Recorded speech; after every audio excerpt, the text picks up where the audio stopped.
Hello everybody, welcome to Cooking Companions. This is a new game I have never played before or seen anything about.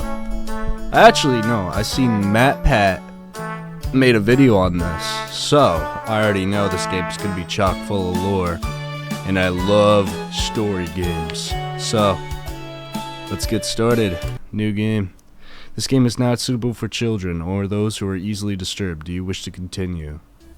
Yes.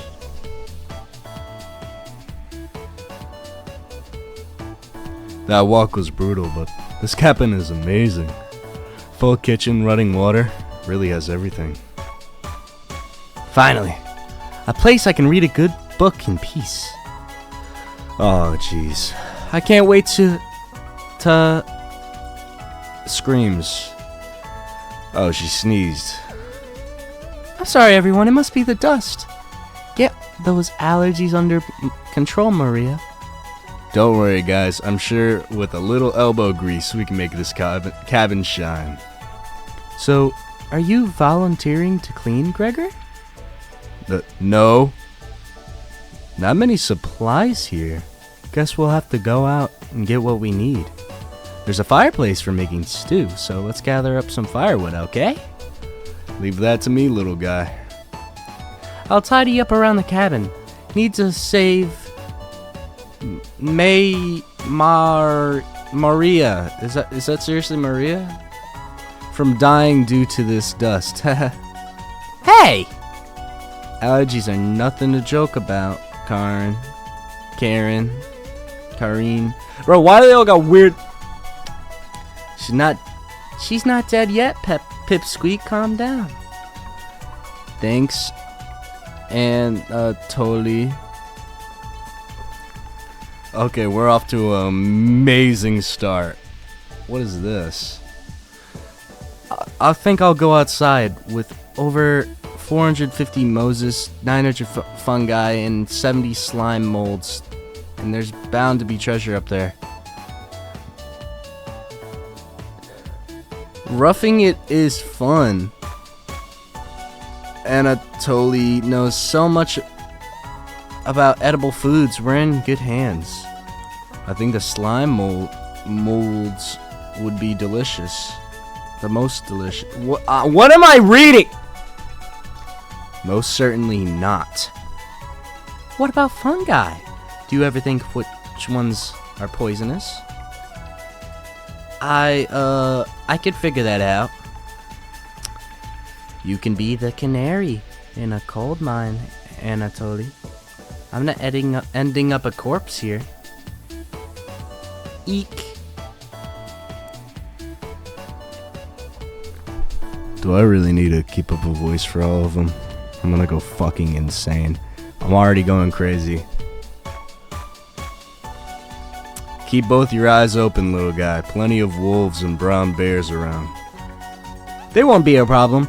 I read up on 10 different techniques to incapacitate them. Number 1 is... Anatoly! Oh yeah, sorry Maria. Got carried away again. I'll help Anatoly look for food. I'm definitely better at warding off wild animals. If we come up empty-handed, we can always eat some of the food we brought. You mean the emergency rations? Bad idea, chump. Hey, Anatoly and Maria are getting the food. Gregor is gathering the firewood. That makes you our designated chef. Oh, they're looking at me! Oh! Everyone is looking at you expectantly. You nod. Very excited to try your cooking.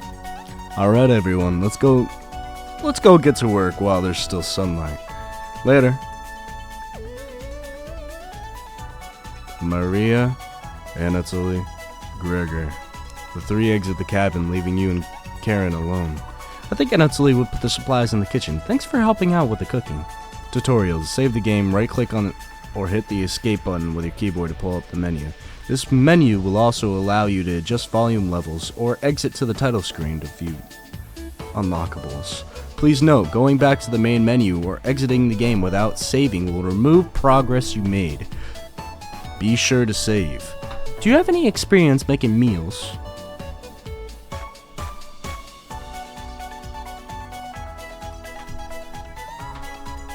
Of course, probably not. I'm extremely lazy or say nothing. Of course. Is that so? Looking at you, I'd think you'd be good at serving up some food poisoning. Wait, what? What? Run that back. What'd she say? And won't even. Okay. Right? It looks like Kieran will remember that. Anyways, going to check for the living room.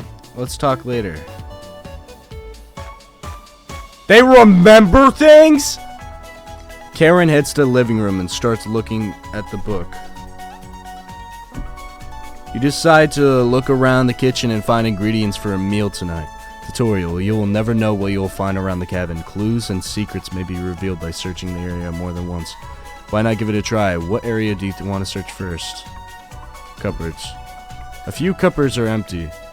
Anatoly must have put the supplies somewhere else. The cupboards. Check the cupboards again. Just some mouse turds and cobwebs. The cupboards. You found a dead mouse. This would be a great gift to give to Karen. You added the dead mouse to your inventory. You put the dead mouse back in the cupboard. Karen's not ready for the dead mouse yet. You notice the letter L engraved into the left side of the cupboard. What a fitting gravestone for the mouse. The first few cupboards are empty and... Okay. There's nothing but cobwebs back here. Thankfully, no spiders. You look at the wood logs closer. This is just a pile of Norway spruce. The Norway spruce won't burn as well as oak logs. These would be useful during a snowstorm. These logs are less dense. Won't fill the cabin with a heavy smell. Perfect when you want to smell a good meal. The supplies aren't anywhere near here. Okay. Oh, you check the cupboards again. Just some mouse. Okay. Drawers. Check the drawer on the left. Just some dirty knives. Check the drawer above the mouse hole. Some kind of mold is growing in this one. Maybe Karen will find it appetizing. The drawers. You check the drawer above the wood pile.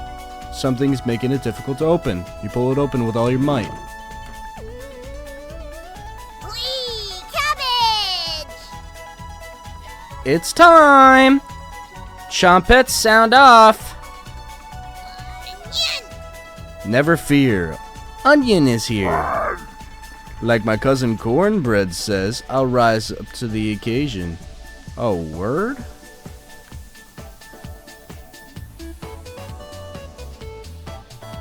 I was just checking if there's a sound, like a voice. Raspberry! Always merry, raspberry.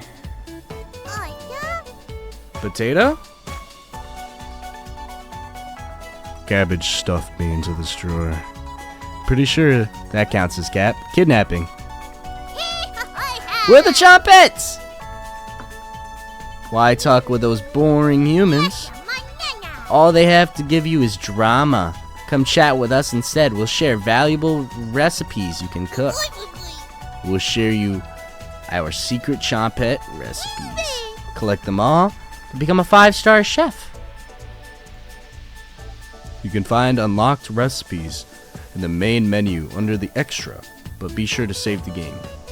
To celebrate, here's your first recipe card. Roasted eggplant with sesame and pomegranate meat free. You unlocked your first recipe. If you ever want to talk, just come to the drawer. Trumpets! Let's move out!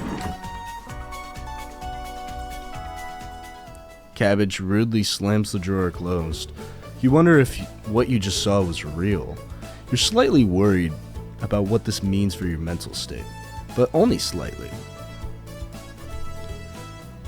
Hey, did you find the supplies? You shake your head. Anatoly lied. You actually put them in the bedroom. Idiot. Here you go. You got the emergency supplies. Kieran leaves you alone. You start a fire with some of the wood, get back to work on cooking on dinner. Tonight's entree, vegetable stew. In a large saucepan over medium heat, you heat some water with potatoes, carrots, and celery in it. 15 minutes later, you drain the pan to set the vegetables aside. Placing some butter in the saucepan, you melt it over the medium heat. Throwing some chopped onions in, you cooked it for about 10 minutes. The onions are tender and translucent. Perfect. You next mix in some flour, salt, pepper, and heavy cream into the saucepan, adding the vegetables to the mixture. Hours pass. We're back! More firewood than you'll ever need. We found some wild sorrel, whatever. Maybe tomorrow we'll have a bigger bounty. Anatoly's burying the lead. We saw a red deer.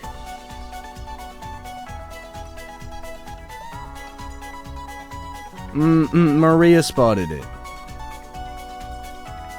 Yeah, that's great. Anyways, killed 17 spiders today while you're all looking for the deer. That should come as no surprise, as there's over 160 species of spiders here. Oh, 160! Don't worry, Maria. I'm sure they were all in the bathroom or something. No. Almost all of them were near the couch. Ah! I was gonna sleep on the couch! There were 16 of them. Where the 16 of them were. I'm not sleeping on the couch then. There's only 2 beds in the bedroom. Don't sweat it, Maria. I can sleep anywhere. So I'll use the rocking chair. Just in case any of them swarm the couch, I'll sleep with one eye open. Thanks, Gregor. Karen and Antonoly, you take the bedroom. Thanks, big guy. Joke's on you, Gregor. I always planned on taking one of the beds. Hey, Antoly, I snore louder than a lumberyard. Sweet dreams, chump. Turn back to your bubbling vegetable stew and take a bite. This tastes pretty good. You cooked vegetable stew. You set the table and ask everyone to dig in. Hell yeah, dude. Wow, this smells delicious. Thank you. You must be a world-class chef. Kieran takes a bite. It's bland as hell. Kieran.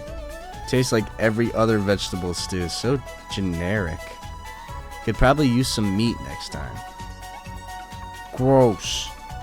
For a side dish, we could bake some bread to utilize the Fragaria vesca, commonly known as strawberries, for some jam. Okay, you fucking nerd. Shut up. Nobody cares, Pipsqueak. Hell yeah, dude. Nothing makes you happier than cooking a great meal for your friends. She was bashing on my fucking meal. What are you talking about, bruh? She was saying my shit was ass.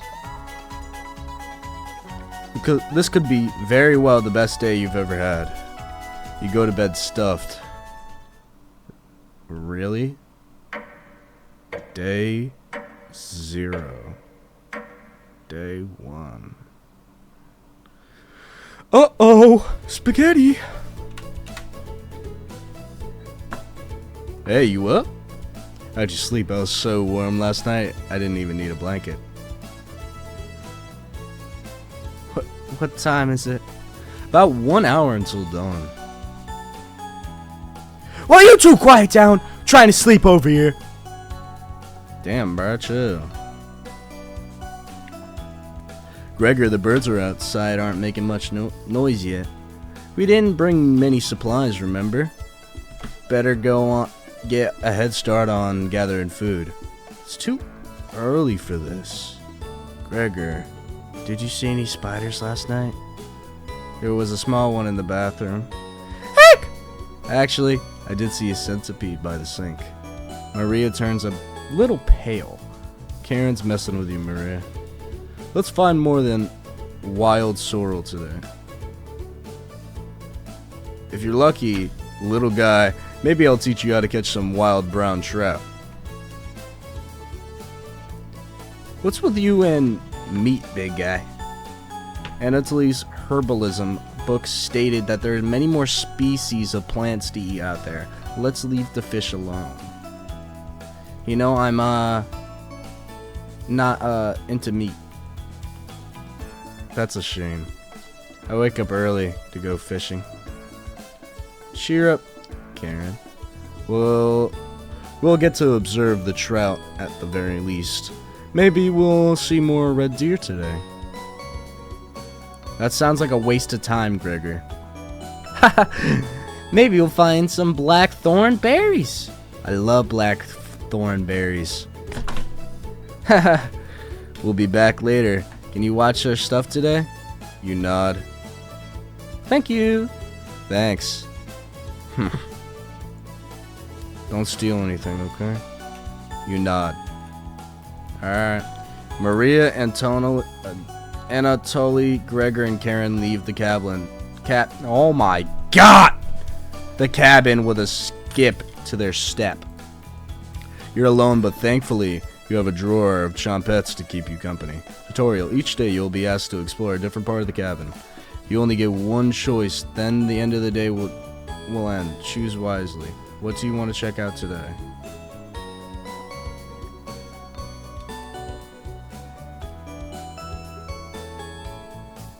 Check out the bedroom. That's interesting. Karen and Anatoly kept the room pretty clean. One of them made their bed, though. You look underneath one of them. You found an extra emergency supplies. You decide to look through them and start planning your next meal.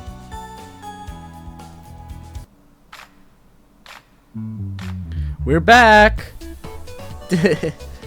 Knock it off, Maria. It's pretty rare to be scared of one. It's not. Who knew the big guy would be so scared of it? Shut up. You don't understand. I don't think anyone understands, Gregor. It was just a marmot, Gregor, not a monster. Maria laughs so hard that your ears ring. I'm not doing that. I'm not doing that. And I'm not doing that. Tears are rolling down Maria's cheeks. She's laughing so hard she's about to hyperventilate. Stop her from hyperventilating? Absolutely not. One less mouth to feed, right? You don't get it. It's pretty personal. Then please explain, big guy. Gregor looks incredibly uncomfortable. Let's leave him alone. We found some raspberries and elderberries near the cabin. Quite the selection of species here. We also found more wild sorrel or whatever. Is this gonna be enough for a good meal? Everyone is looking at you for an answer. You decide to go do an inventory of all available ingredients. It takes you a while, but you decided on your specialty, cabbage rolls.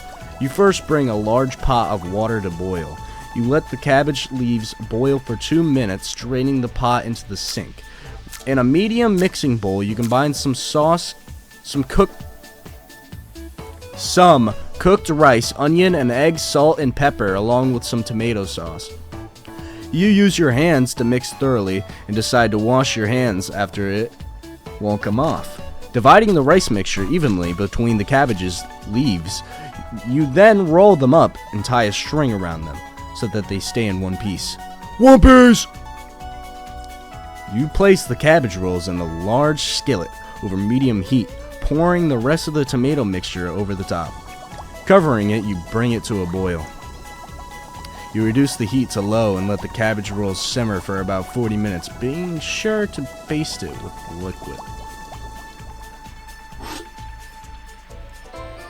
You cook cabbage rolls. Maria looks optimistic. Karen looks skeptical. Anatoly looks curious. Gregor looks thrilled. You watch intently as everyone takes the first bite.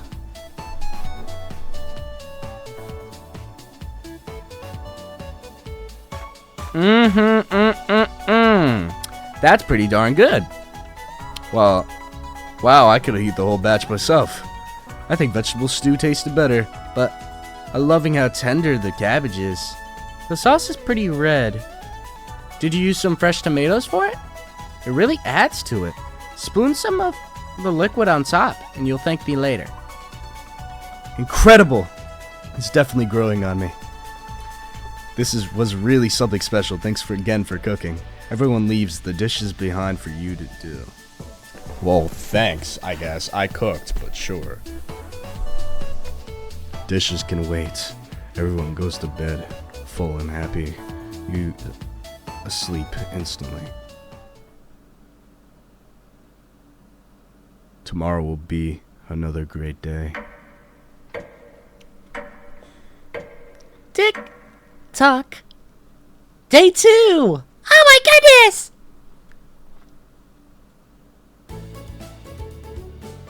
Good morning, everyone!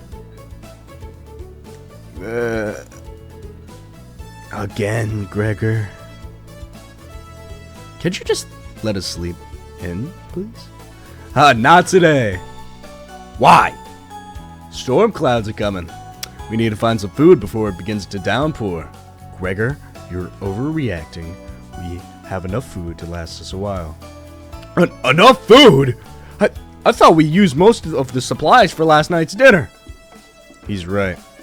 The meal you made was delicious, but he used a lot of what we had. Gregor's also correct. Precipitation is usually high in this area, with many areas being at high risk for flooding. It'd be foolish to not go out and look for food today. You really think it will flood?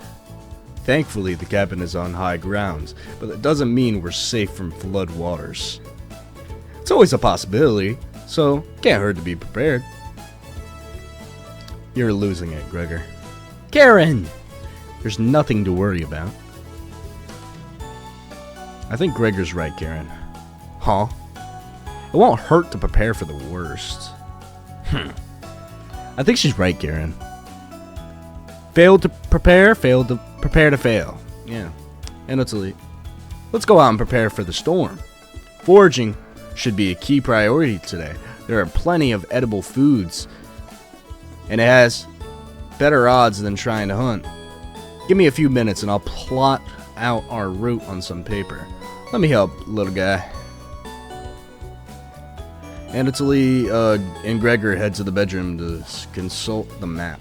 Maria and Karen are still hanging around. Tutorial: unfortunately, you can't make everyone happy. When given a choice to speak to a character, choose wisely. You can only select one of them. Try to max out your bond with certain characters for unique dialogues and scenarios. Which one would you like to talk to? Maria or Karen? Karen. Hey, this paper nailed to the wall looks pretty ancient. What were the old days like?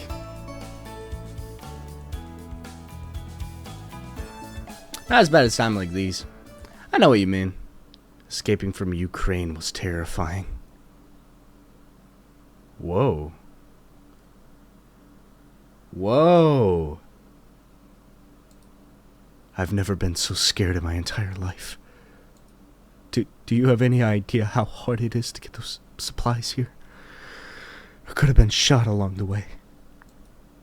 You hear a cheer from the other room.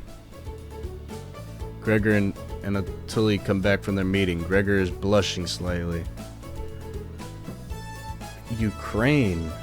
So we're definitely in the past. Because this game came out before Ukraine happened, like the Ukraine thing happened again, I presume. So that's like Ukraine when Joseph Stalin, you know? Like back with Russia. They were the Soviet Union, weren't they? They were communism. Wow, that was a while ago. Sheesh. Can you cook something while we're out? You nod. Thank you. Everyone, alright everyone, we have our route. Let's go beat those rain clouds. Oh, that's why there's a pipe. Oh, that's why this fucking place is old as shit. The group leaves determined as ever. You have the cabin all to yourself. What's that noise? Sounds like it's coming from the kitchen. Huh? Radio? What's going on with the radio? You didn't even notice it was on the ground when you walked in. Somebody leave this radio here? It looks newer than anything you've seen before. Seems to be broken. Better hold on to this. You got the strange radio. Before you cook dinner, what should you check out? Inspect the kitchen. Go to the bedroom. Look around the bathroom and go into the basement. Go into the basement. Your imagination runs wild, staring at the basement door. It was his fault for chasing them downstairs. Just another rabid dog. You mill around until the others return. What? Marie's back early today. Hey, the others are still looking for food outside, and Italy found some berries, but nothing that will feed all of us. Please don't tell the others, but I'm a little worried about our supplies. I crunched the numbers and we don't have enough food, even with the rationing, to last if we get stuck here. Maria seems disappointed in your inventory management. Can you try cooking with a little less this evening? You nod. Thank you. You've done such a great job with the meal so far. You're very sweet. Is Maria blushing a little bit? Maria will remember that. Your relationship is growing stronger. With who, Maria? Maybe you can teach me to cook sometime. You nod, looking forward to it. You can hold cooking classes here someday. Rudely interrupting a tender moment, the others burst into the cabin.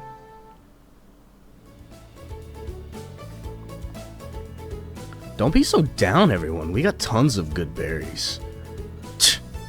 Jam is so bland without any sugar, though. Do you have any? You shake your head sadly. Yikes. Turn that frown upside down, Karen. Who knows what tomorrow will bring. I'm not smiling for you, Gregor. Eek! You missed out. The sunset was really tremendous on our way back. Hues of orange, red, and even a little purple poking out. Red sky at night, sailor's delight. Red sky in morning, sailors take warning. So we can expect a sailor's delight tomorrow? That's awesome! Big guy. We must have walked a few miles today. Beautiful area. You can even see the snow on the tips of the mountains. That rumble sounded like a dying calf. You looked to the person trying to determine who it was. It was definitely Maria.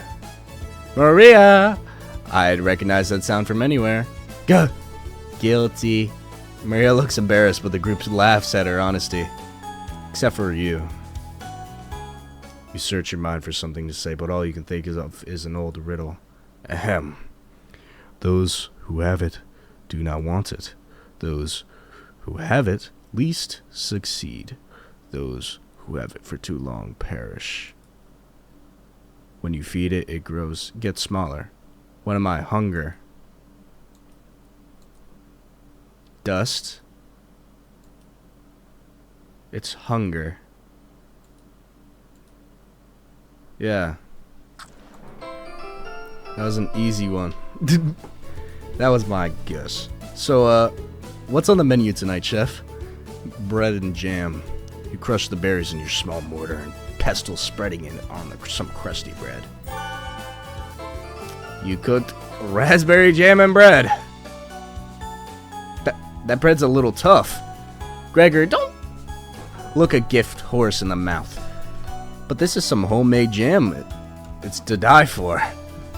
Sorry. No, you're right, Gregor. This bread stinks. Maria! Everyone laughs. You're not sure this could be called a meal, but it got the job done. Everyone thanks you for dinner and heads off to sleep. You go to bed wishing you had more. You had a strange dream. Something's been clinging to your back for days. You try to see it in the mirror, but you can't get the good look at it. It won't get off. The pain between your shoulder blades is getting worse by the hour. You wander away from the cabin, stumbling by a river to soak your back in the cool water. It doesn't work. It cuts deeper into your back, causing the river to run red. You didn't want things to come to this, but you're exhausted. All other options. You swim out to the middle. Rocks on the bottom cut your feet. You slip and fall backwards. You push yourself to the bottom, trying to submerge the creature shredding on your back, but it won't drown. It won't drown. It won't drown. You splash frantically, plunging your head beneath the water.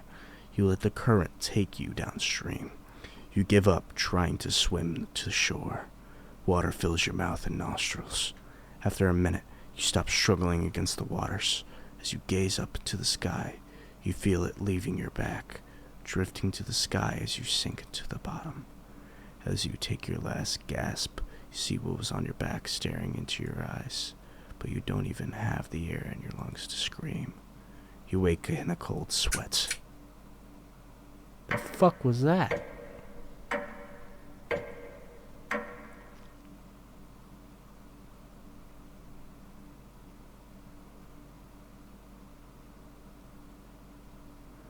Wake up! Sorry, you're making strange noises in your sleep. What's going on, Gregor? Did the lightning wake you up? It woke me up. Tried to fall back asleep, but it's so loud. Ugh. Let's try to get back to sleep and then we'll talk about this in the morning. Everyone nods in agreement and goes back to bed.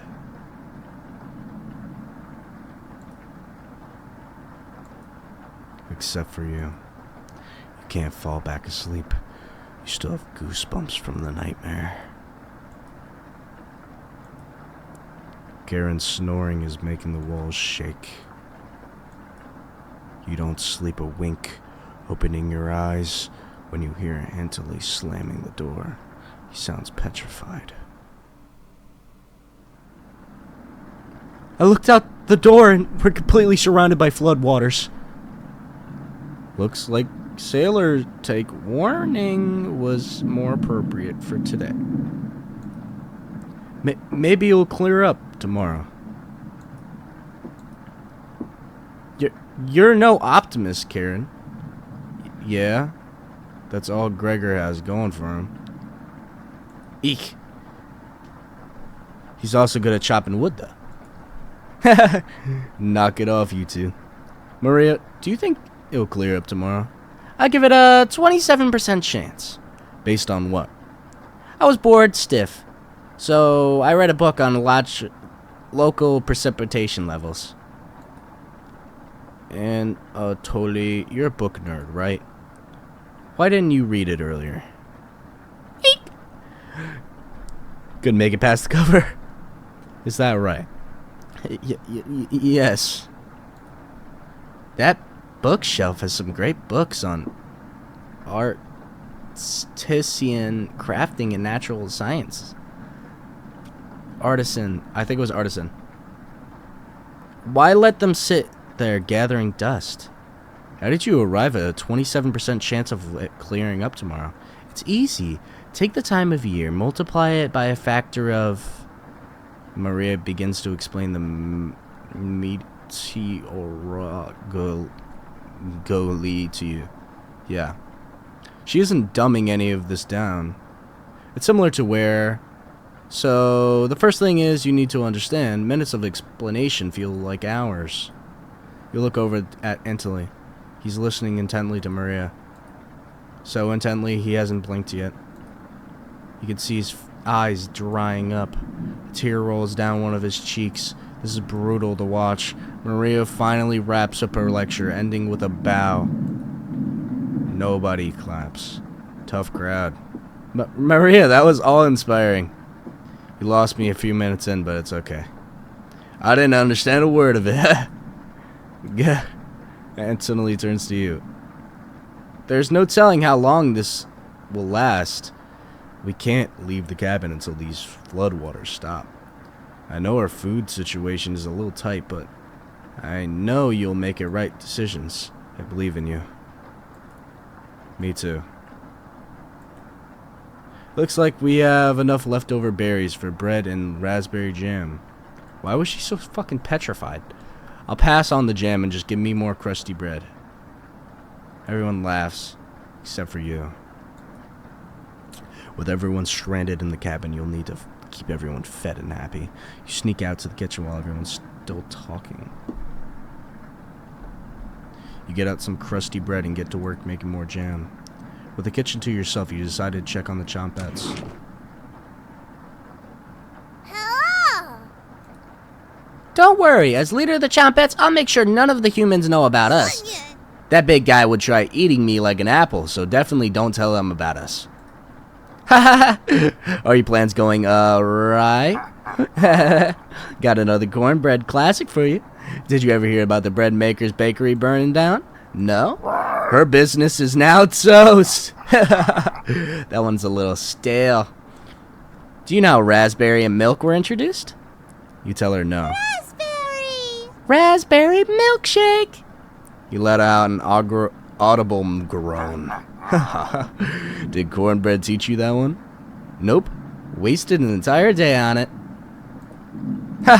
Well, it was worth the time and effort, Raspberry. Maybe you'll win an annual Chompette comedy competition this year. Raspberry. Of course! Onion. Not while I'm here. I won't choke on the stage this year. Isn't that every year, Bread? We're still talking about closing joke, Bread. You're going to do great this year. Anyways, don't even think about eating us if you're hungry. Chompettes stick together through thick and thin. Rain or shine. Feast and famine. Potato, I swear to God, repeat the line or we're locking you up again. Life or death. That's right. Chompettes! Move out! I could tell the second Potato just went ... that there's something going on with him. The Chompettes somehow managed to close the drawer on themselves. You bring the crusty bread and jam into the living room. Karen stops as you bring in the food. Took you long enough. Karen looks at the 2 slices of bread left in the mason jar of raspberry. There's mold on the last 2 slices of bread.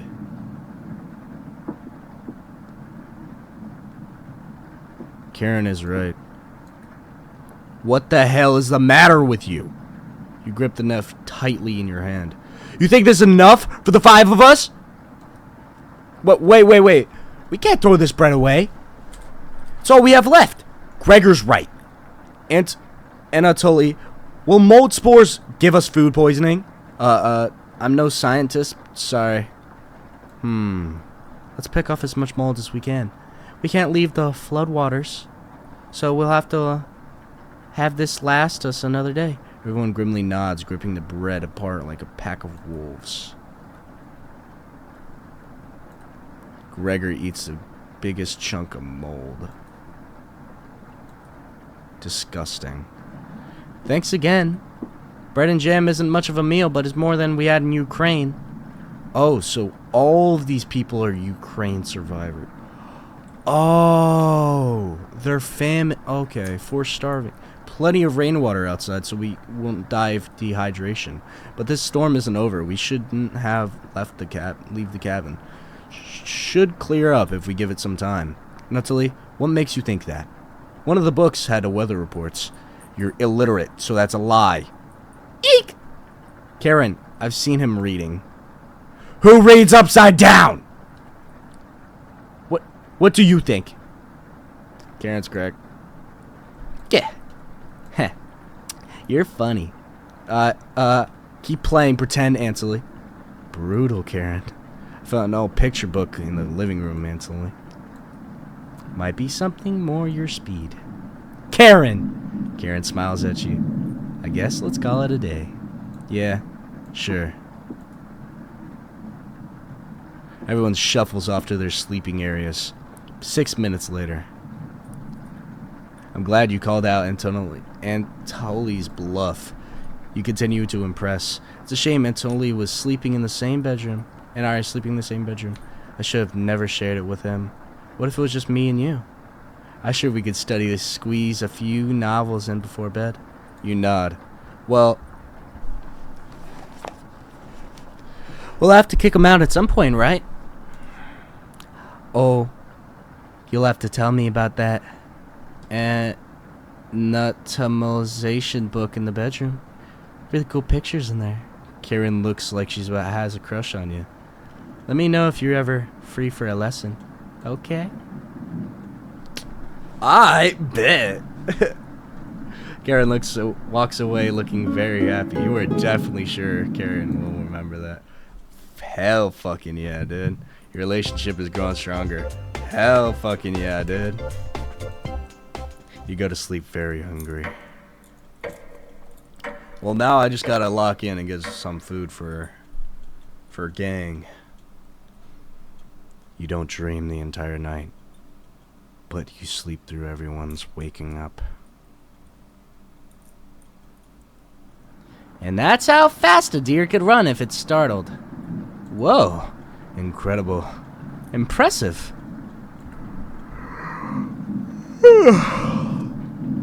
I wish we had deer here. With the food getting lower, let's just skip today's meal. No. It's only for one day. Various cultures and religions have practiced fasting through history. That doesn't make us feel any better, Antoli. What options do we have? Our food wasn't rationed properly. Alright, fuck out of here. I cook! Fuck you, dude. So passive-aggressive of him. Yeah, how fucking dare him? Everyone moves to a separate area. Karen in the bedroom, Gregor in the living room, Maria in the kitchen, and Antoli in the bathroom. What do you want to speak to? Chat, speak with Karen, because fuck everyone else. Looks like she's just slicing away at a block of wood. Hey, can I let you in on a secret? I've actually enjoyed your cooking so far. The others expect me to be rude and mean, so I have to keep up that reputation up, right? Can't have anyone thinking I'm soft. You're not sure where this is coming from. Promise me, you'll give me some cooking lessons soon. Okay? Alright. She's not ready yet, but you nod politely.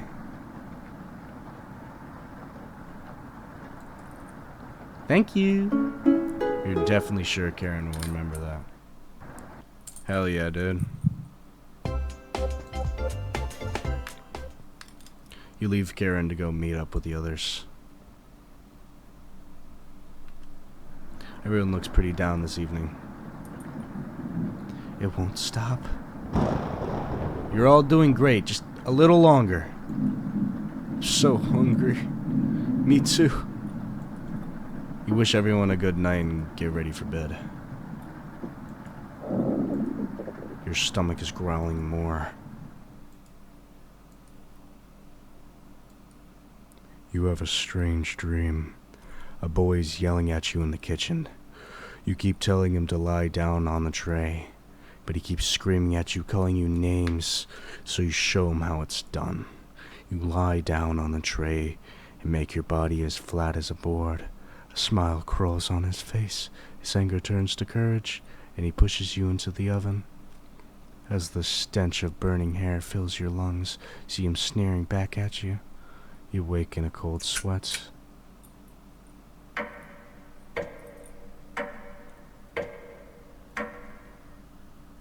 What the hell? It's still raining. Everyone seems to be sleeping in a later than normal. Their stomachs must have kept them awake all night. The rain is still pouring outside. You can barely make out the trees or windows. You hear Maria getting up. She looks petrified. I couldn't sleep.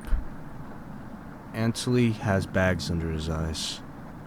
The storm's too loud. Karen looks out of it. The cabin was creaking so much last night. It sounded alive. Gregor looks a little gaunt. I got a good look out the window. And? All I saw was rain. Great observation, Gregor. I was so hungry last night. Kept pacing around the bedroom.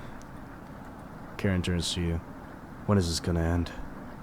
I checked outside the door again. Floodwaters kept rising. Fortunately, we're gonna need to stay put unless one of us wants to drown in rainwater. Once the weather improves, we'll be able to scavenge for supplies. How close is the nearest town? I don't know. Didn't you have a map on you? I think I dropped in here while running after Gregor. I'm sure it will show up eventually. Maria and Anthony go white as a sheet.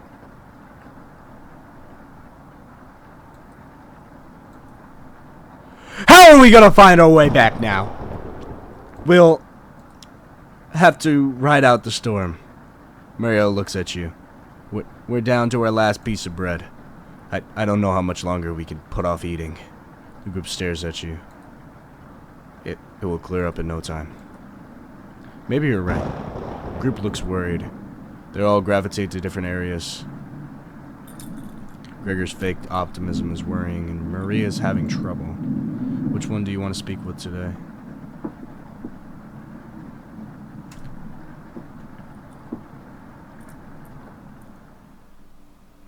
Oh, hey. I know you already searched the kitchen, but I had to double check. A fool's errand. I wish everyone was in better spirits. It can't rain forever, right? Rainfall in this area can last days to weeks. You tell Gregor to stay strong. You know what? Thank you. The group is really thankful for your kindness. Gregor blushes a little bit. I always wanted to be the one that kept everyone in good spirits, but it's obvious that you do that much better. Gregor is looking at you fondly. You're sure Gregor will remember that.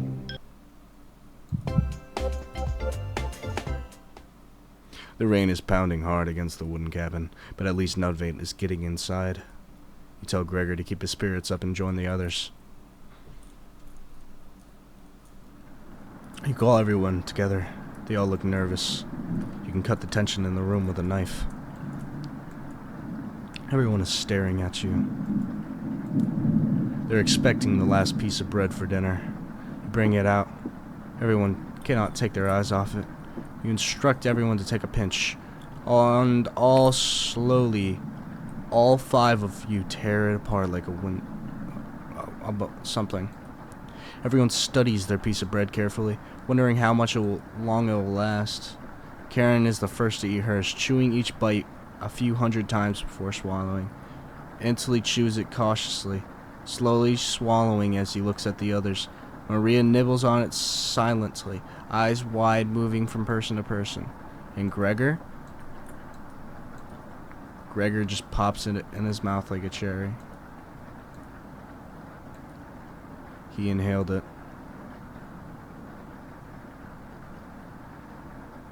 Group thanks you awkwardly. It's not much, but you ran out of options.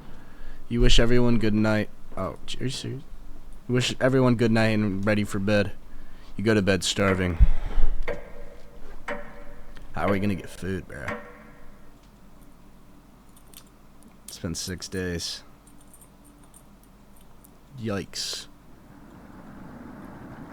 Good morning! Morning. Let me check for the rain has stopped. It's still flooding! What are we gonna do? Humans can live about 2 to 3 weeks without food. Water isn't a concern. Rainfall should end in about a day or 2, right? Actually, precipitation can occur more than 215 times a year here. What? Where are we, bro? What? Do you think it will really rain that long? Anthony, it's been days already. What makes you think it will stop soon? Relax, everyone. We'll see how long ride this out. Fingers crossed it'll be done by tomorrow. Panic is slowly creeping in. Everyone looks scared, but you need to survive. Karen and Gregor begin to discuss options. Do you want to speak with Maria in the kitchen or Ansley in the living room? Think instead about everything you've done wrong and how you've doomed everyone.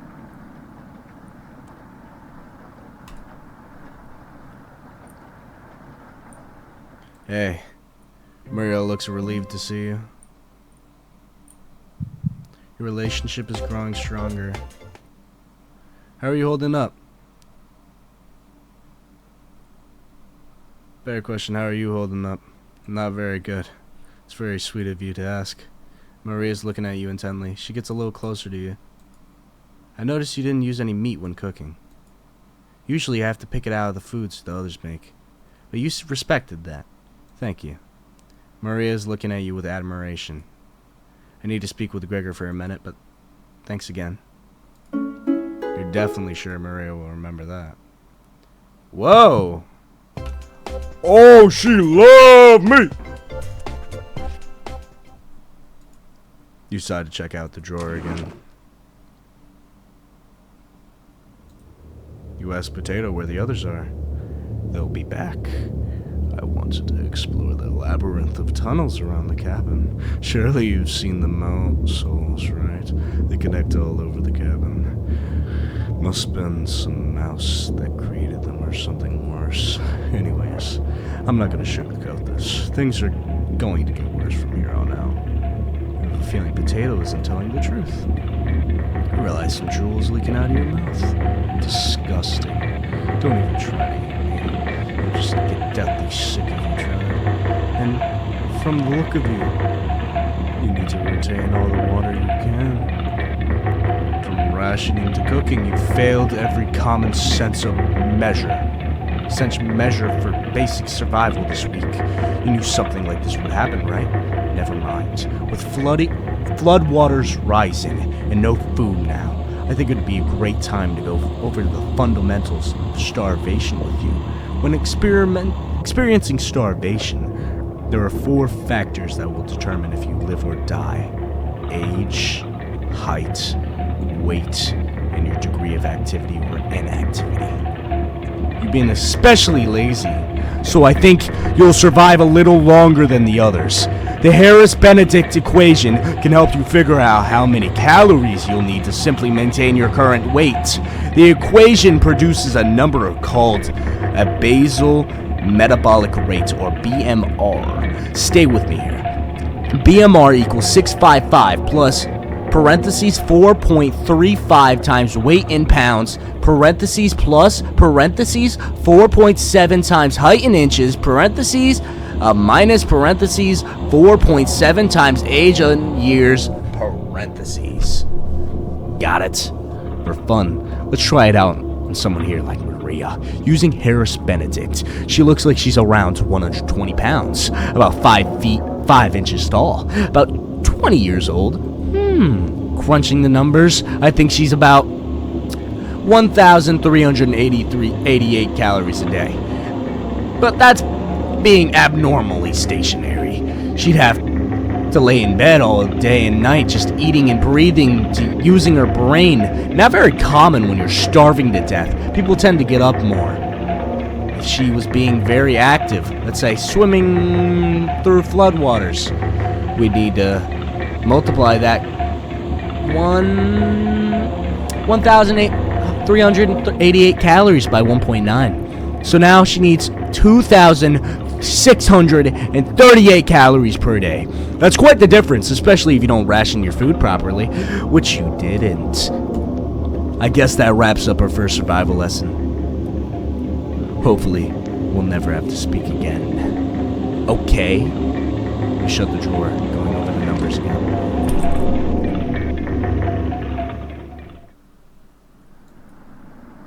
I don't think any of us can take this much longer. Gregor's voice starts to crack. I don't want to ask this, but it's time. One of us needs to go outside and search for food. Everyone is silent. I'll go. Maria! I used to swim all the time near my house. I'll probably have the best chance of swimming through the floodwaters. No! Let me go instead. You won't get very far if anything happened to your glasses, Antilly. You're blind as a mole rat, remember? That's true, but... Little guy, let me go. Gregor, sounds good to me? Karen! His arms are the longest. He's probably the best at climbing. No, that wouldn't be right. Gregor, let me go instead. I get none of these options are the good ones, but we'll need to find food or help. Gregor grabs a branch from the woodpile. He cuts into different measurements. Since we can't come to the consensus, I'll draw it for us. We'll pick one, and the shortest will go search for food. You're not worried about drawing. You saw Gregor cut the branch's lengths. You picked the biggest. You watch the others intently. Will it be Gregor? Antilly? Karen? Will it be... Looks like I got the shortest. Maria. It's okay. Sayonara. You're cooked. I watched Antilly forage earlier. I'll know what to look out for. Just swim until you find higher ground and scout the area. Maybe you'll find fish out there. Everyone looks heartbroken. Karen, Antilly, Gregor, I'll keep us alive. I promise. She promised. Everyone watches as Maria leaves the cabin. The silence is deafening. Goodbye. Door shuts behind her. You can faintly hear her yell about how cold the water is. Then silence. Maria has left the cabin. I'm sure we'll see her again. The rest of the group nods. Everyone stays up, waiting and waiting. The sun is completely set. One by one, each person quietly shuffles off to bed. You have a strange dream. Dead to me, Maria has left the cabin. The two women in front of you could be twins. One of them you recognize. The other is a cabin guest. You ask the guest to sit on a shovel, and then you try pushing it into the oven. Her legs are so strong you can't even get her into the oven. You curse at her repeatedly. Like this, you hiss. You stretch out your legs until your toes are almost sticking into the coals. You feel 4 hands on your shoulders and both of them pushing you in. Familiar scent of smoke and burning hair causes you to throw up the embers. You can't tell. You can't let it end like this. You rip the metal door off the oven, tearing through the wood logs of the cabin. Screaming, you chase through the woods. One of them looks behind her, eyes widening as she sees you. She's terrified. You've never been this angry in your entire life. You're gaining on them. They can't run forever. As you trample through the field of wheat, the guest throws a piece of cloth behind her. You catch a glint of it in the sun, golden. As if by magic, the earth splits in front of you, creating a chasm of fire below. You fall downward, screaming as your eyes begin to sizzle from the heat. Hellfire fills your lungs. You are unable to scream anymore. You wake in a cold sweat.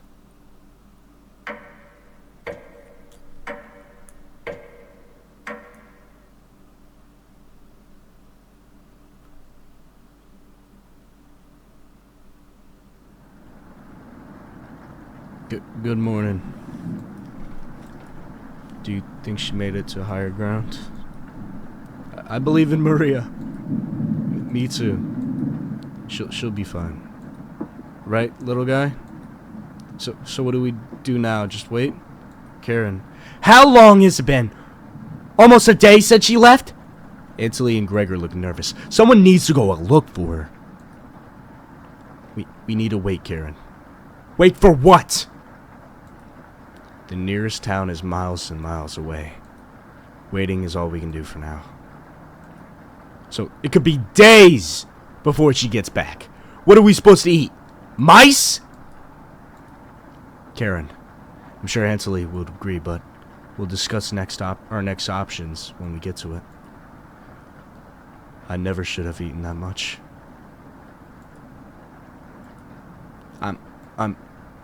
Karen's hands are involuntarily shaking. Gregor and Antilly just nod in agreement. They don't even need her to elaborate. You're sure Maria will make it back? She promised. Everyone retreats to a corner. What you do with today? Speak insolently in the kitchen. Talk with Karen in the bedroom. Chat with Gregor in the living room. Karen, obviously. She was real pissed off a minute ago. Hey, you don't have to lie to me. No, Maria's not coming back. I don't know where she came up with her being the best swimmer. I can guess the only one that would know would be Antley. Last summer, Antley would watch her swim from the shore. He could have been a lifeguard, such a good swimmer. She never went under, but if she did, he would have pulled her out easily. Would she lie about something like that? Karen seems deep in thought. Maybe it's better to leave her alone. He closed the door softly.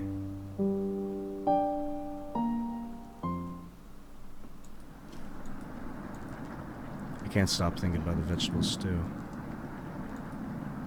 I'd be fine with the bread and jam.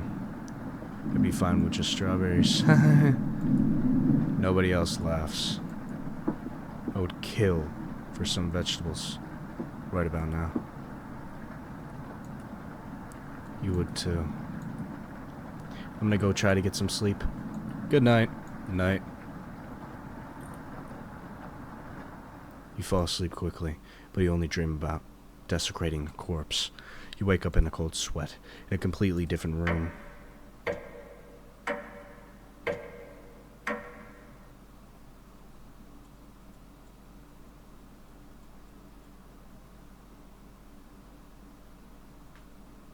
Good morning. Karen looks worse. Will you cook for the group today? Cook. Take out a cutload of meat and begin to cook in the oven. You cooked meat. Where did you get that? You ignore Karen's question. What's that smell? Gregor finally gets off the couch. Where did you... The three are looking at you, salivating.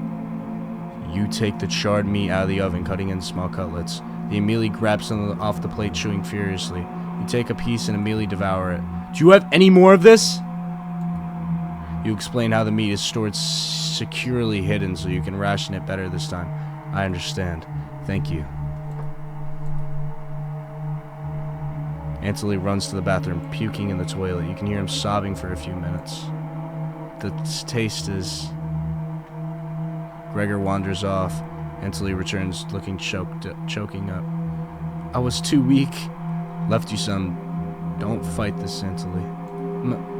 Antley takes a piece of the plate, turning back to the group as he eats it. You can hear him crying. Finally, my focus is coming back. Going to read some of those books. Keep them occupied, okay? Karen leaves you with the men. What do you want to talk to?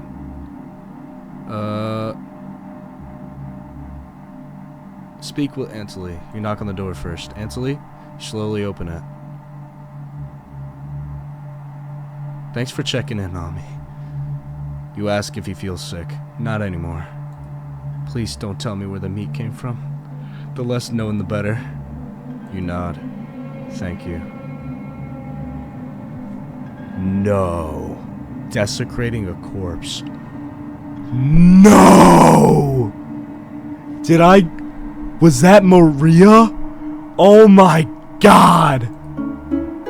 You're sure Anthony will remember that?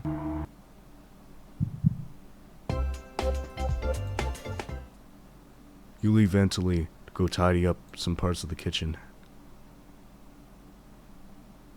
Hours past, the meal gave everyone the perseverance to keep going. They've never been satiated now. We've waited long enough. What's for dinner? You calmly explain that you want to ration the meat better this time. No dinner. Fine. I understand. I can wait. No arguments? Perfect. Everyone decides to call it a night. You fall asleep instantly.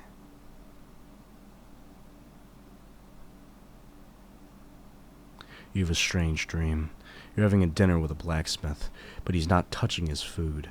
The only light in the room comes from the oven. He clears his throat, stroking his beard. I can forge anything, he says. Your eye has been giving you issues lately, so you reply, "Forge me a new eye, then." You laugh, but then the ropes come out. He ties you to the chair with a long rope to prevent you from moving. You rip the rope apart without even trying, so the blacksmith uses a thicker one. No turning back now. The blacksmith takes a hot poker out from the coals. He makes his eyes glow as he scowls at you. He slowly brings back the poker, aiming carefully for your eye, before plunging it through your skull with a sickening crunch. The force of the blow throws you backwards a few feet. You're unable to break the ropes. The blacksmith stands over you, spitting on your body as he raises the poker again. You wake in a cold sweat.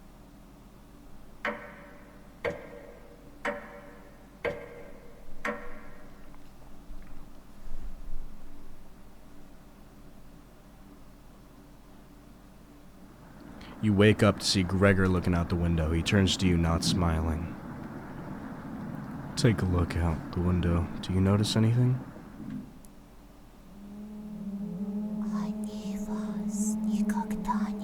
The floodwaters have receded a little bit more, but everyone's still bound to the cabin.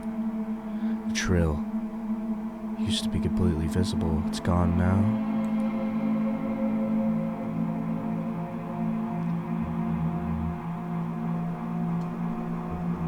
Good morning, big guy.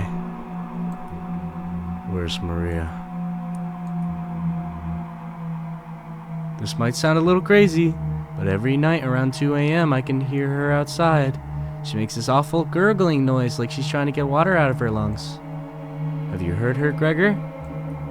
Sometimes when the rain gets faint, I can hear her whispering. I haven't heard anything like that. When she's whispering, it's like she's trying to tell you something, right?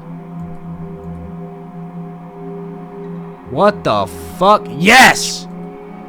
Whoa. I sometimes hear her crying from the radio, but that's just the broadcast. Right. I think you should have another piece of the meat for breakfast. It's what she would have wanted. What's gotten into you, Ainsley? Ainsley looks at you begging. Bring us another slab. Oh my, please. He clearly doesn't have the stomach for it. I can't get a taste out of my mouth. Help me. Ainsley. Gregor looks hurt by Ainsley's words. I think he's right. Please bring us more of the meat. You grab some of the meat from your secret hiding place. You cut it into squares, adding it to the boiling cauldron water. You can taste bland without any seasoning, but you serve it quickly. Smells good. What's taking so long? Boil it faster. Looks almost done. Patience. It's finally finished. You serve the meat in bowls. Bro, this guy needs to chill the fuck out, yo. Gregor drinks the broth first before swallowing the chunks whole. Ainsley creates ripples in the broth with his finger he isn't eating. Sorry about earlier, everyone. I don't know what overtook me. Maria. Ainsley begins to weep. You just look over at Karen. You didn't notice her eating. There's just an empty bowl now. Karen is staring right at you. How much more meat is left?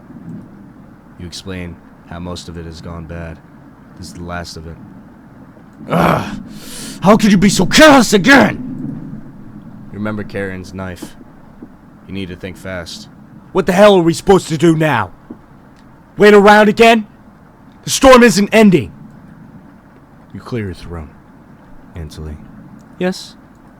I think tomorrow you shouldn't look for Maria. I think you should go tomorrow, little guy. Nobody else can identify edible plants. Please, Ainsley. You can swim back after looking. Gregor is right, Ainsley. Maybe you'll find Maria out there. You're right, Maria's still out there. He hasn't accepted what happened yet. She doesn't need anyone's help, but we need your help, Anthony. Ainsley. That's right, Ainsley. Please help us. Let me sleep on it, okay? No problem, little guy. Everyone shuffles off to their rooms, reading books and knitting to pass the time. You go to the bed ravenous. Maria. Something is approaching.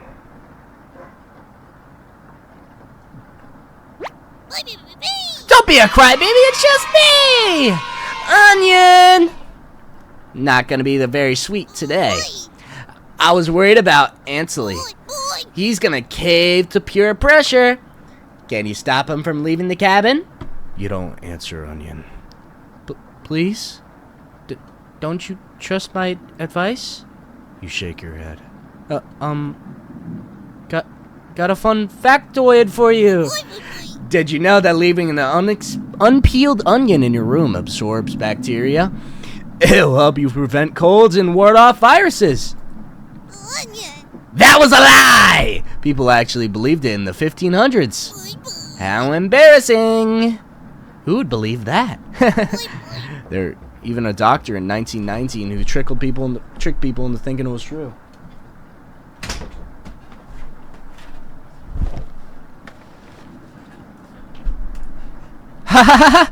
Anyways, you know what that smell worse than a raw onion left in a room?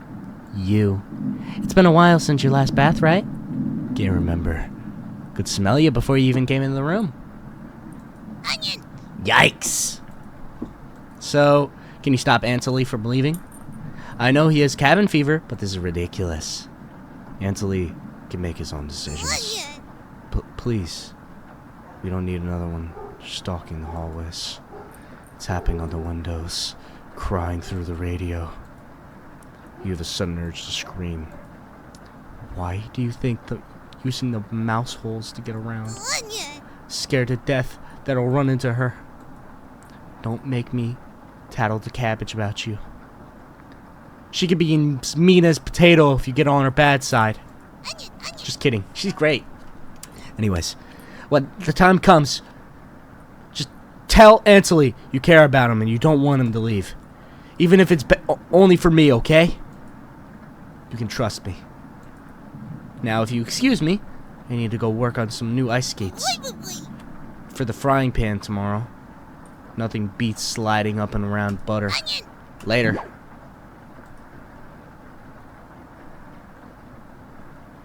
You completely forgot the conversation with Onion.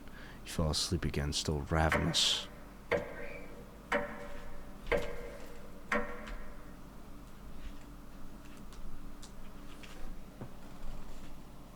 You had a strange dream. A fox is collecting payment from you. You despise him, so you put the 2 dogs at the bottom of the sack, and then add 6. The fox smiled as you and leaves. At some point in his journey, the fox will eventually open the sack, and the dog tears the fox in half. Filled with such loathing for the fox, you gave him the only things you had for food. A storm rages outside. As the snow piles up, you begin to eat whatever you can find. Pillows, cases, candles, leather. One day you wake up and you have nothing left to eat. Absolutely nothing. A few days later, you go mad and leave the cabin completely ravenous. Trees begin to look like charred meat. You take a cut out of one, tearing your gums apart by the splinters. Your mouth fills quickly with blood as you wade through the snow.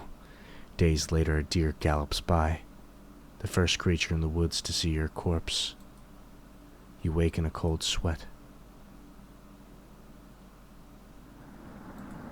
Something smells terrible in the living room. Something puked in the corner.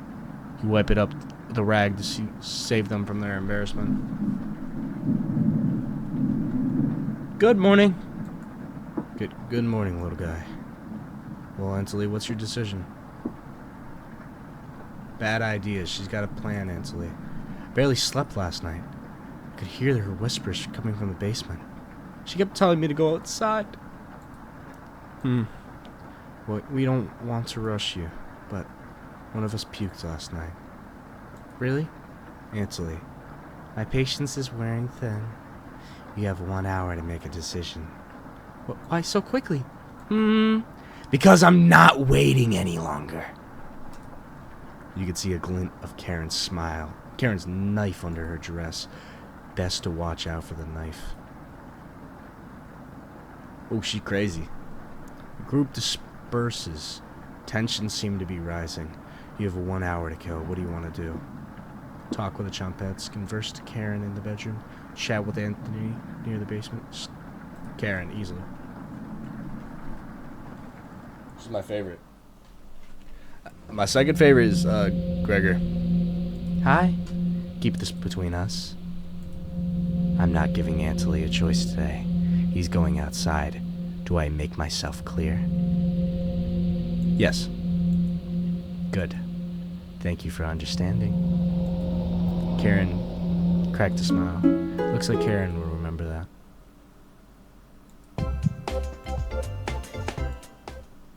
Gather everyone together for a meeting. Let's get him to leave.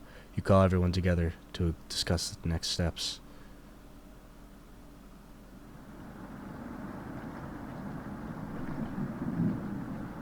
Antley, you okay, little guy? Antley looks pale like he's going to pass out. Antley, have you made your decision? Yes. I'll help you all out. I promise.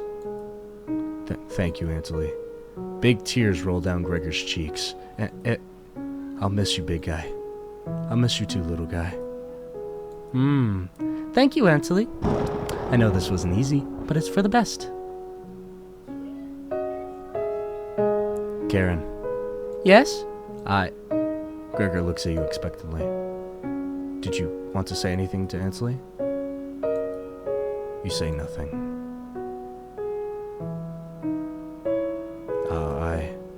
Goodbye, Antley. Goodbye, everyone. Good luck, little guy. Antley has left the cabin. See you soon, little guy. I guess all we can do now is wait. Good night. Karen goes to the bedroom to sleep. I didn't tell him the truth. Gregor's getting choked up. I didn't tell him. Missing him already. Oh. Gregor curls up on the couch for a night, turning his back to you. Oh. You shut your eyes quickly, falling asleep. Here's a scraping on the floor. Found you. You explain how this isn't a good time right now. This is no laughing matter. I'm worried about Gregor. He's as tall as a tree, but dumb as a brick. What's the root of that? Another cornbread classic. You're being very popular right now. That's a tree reference. Get it? Anyways, I need you to protect Gregor from the red-haired woman. Gabbage called an emergency Chompette meeting and told me to give you this mission. Protect Gregor at all costs. Understood. Say nothing. You're foolish. You're fooling nobody with that act. I know you can hear me. Let's go with a non-verbal answer, right? Protect Gregor at all costs. No. Does everyone look like a snack to you? I'll let Cabbage know. She will let you know the punishment later. On a roll today. I'll see you around. Brett hops away, pushing through a mouse hole with a small pop. You fall asleep thinking about what Brett told you. Well, Brett can suck my left nard. You have a strange dream. It's lying on the table in front of you. You take off the glasses first, partially cracked, and then set them down to the workbench. After working the saw, you wrap the cuts in the old newspaper, some of it getting soggy immediately, so you decide to dry the cuts with a towel before wrapping. Much better. You hear something approaching. You clench the fist, ready to strike whatever's coming to you. You wake up in a cold sweat.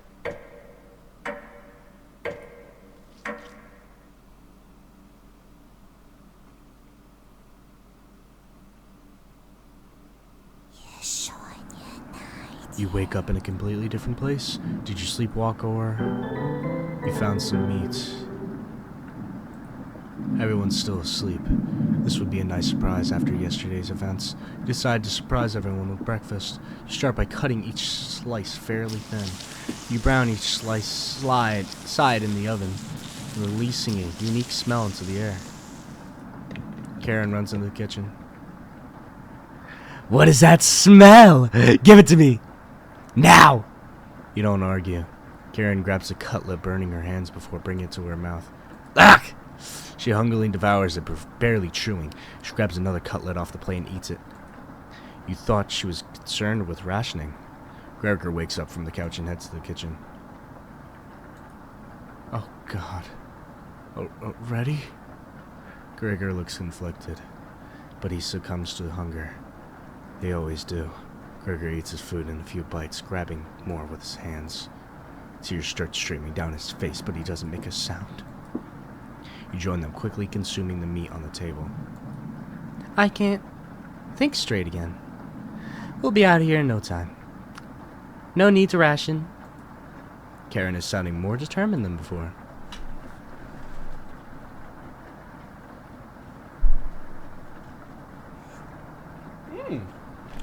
Speaking of food, I just got a nice slice of pizza. Pizza pie. I'm gonna lie down on the couch. Try to keep this food down. Gregor crawls under the couch, turning his back to you. Karen leans in close to whisper. I'm glad that Maria and Anthony are gone. They were stopping us from bonding properly. How did you get so good at it? You tell Karen. After one bite, she made me feel whole again. Even with the nightmares, it's worth it. It took a few nights, but I fought back. And now, it's all I can think about. I read the book on necropsy. The text is ancient, but the diagrams are beautifully drawn. Very descriptive. How many years did it take you to perfect your art? You tell her. Yeah, right. I used to tell Maria that you weren't funny, but that's not true. Sorry about that. You've grown on me. Karen pauses, deep in thought. You know Gregor can't swim, right? He'd be the next to leave, but he doesn't stand a chance outside. They've always seemed to come back, right? In one way or another. Why wait for them to come back? Karen hands you a vial of liquid. I think you know what has to be done. It's a strong anesthetic. I want you to slip this into Gregor's mug tonight. He won't feel any pain until he wakes up. All you have to do is stand back and let me work on him. Request is beyond extreme. Will you do this for me? Yeah, why not? I knew you would. Thank you. She's learning quickly. You definitely think Karen will remember that. Okay, so I have some theories. Especially with me talking to her about how long I was doing this and she doubted me. I have a feeling, right, with all the things, the stories that's been going on, like me being tossed in the oven and all that, that I am Baba Yaga. If I'm wrong, well, fuck. Yeah, the witch that eats people, like, right? And that has the house that feels living, the house that is alive. Because earlier they said the house feels living, so that means the house that I'm definitely Baba Yaga. And I'm saying she's ready, so it's like I'm training her to be like me, like a replacement. Gregor, it's been a while since you had some water. Come drink with us. Gregor looks frightened. I can't stop thinking about the little guy. The storm, it just never ends.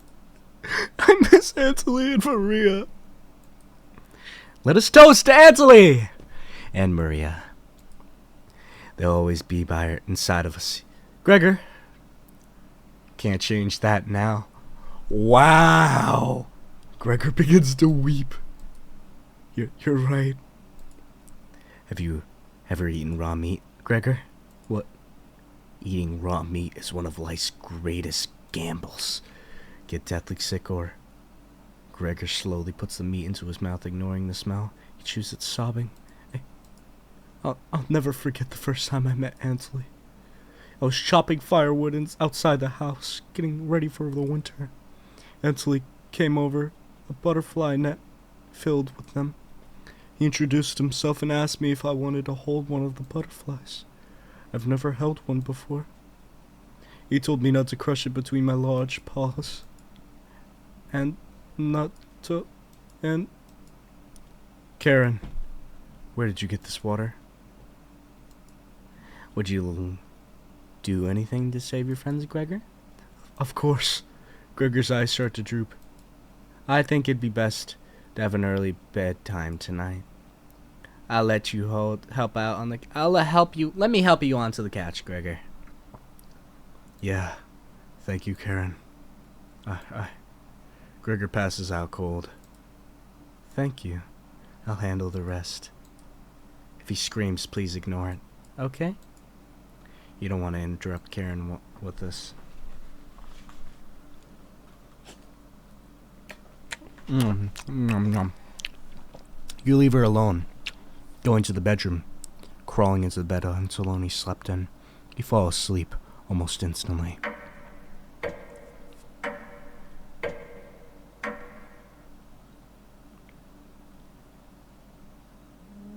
Wake up, sleepyhead.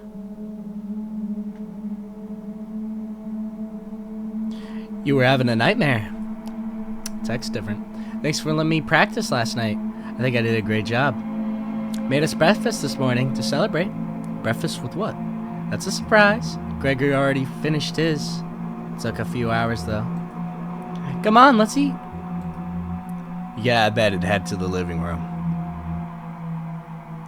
Oh my God. Why?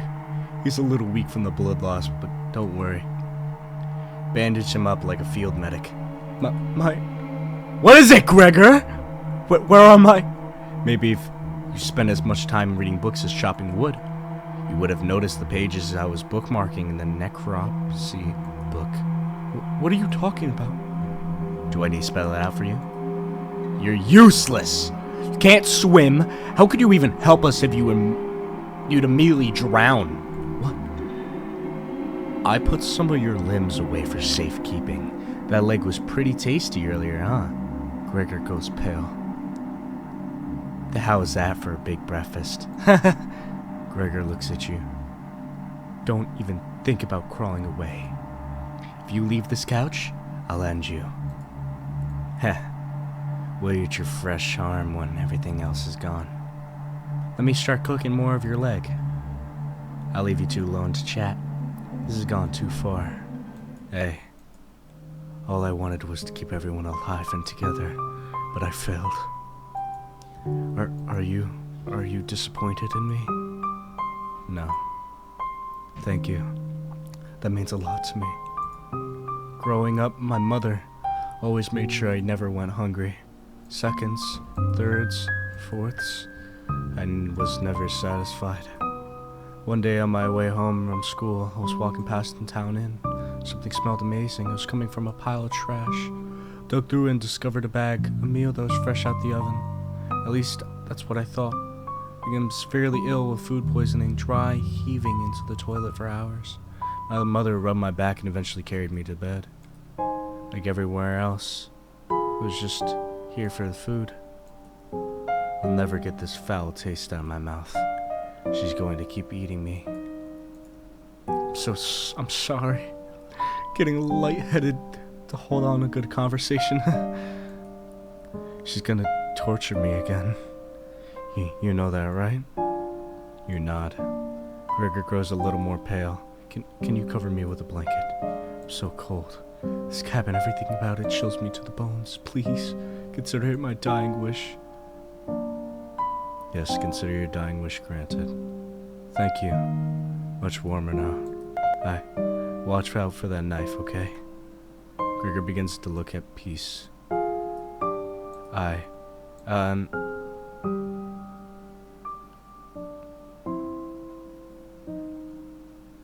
guess he's dead. You watch the last of Gregor's air escape his lungs. What the hell do you think you're doing? You tell Karen that Gregor gave up. We could have kept him alive for another week. What's wrong with you? No matter. Plenty of food left now. Karen leaves you alone. You head to the kitchen and find another remains. Gregor, you look at the pile of dishes and your mind starts to water. Wonder. Let's play hide and seek. There's 5 of us to find. Can you find all of us? The red-haired woman should know where the basement key is, and I bet one of us is hiding down there. She's whittling something in a rocking chair right now. So go watch out for that knife. Probably best to avoid the knife. Wait. Isn't that your knife? Why did you let her have it? You shrug. As the leader of the Chompets, it's important for you to find all of us. So please, don't forget any of us. Good luck. Cabbage rolls away, tries to hide. Why would Cabbage want to play hide and seek right now? You've been neglecting the Chompets lately. Couldn't hurt to play along with them, right? You go along, talk to Karen in the living room. Looks like Karen's just slicing away at a block of wood. Gregor's remains have been stored for safekeeping. Scrubbing all of the blood off the couch to save you the trouble. Yes?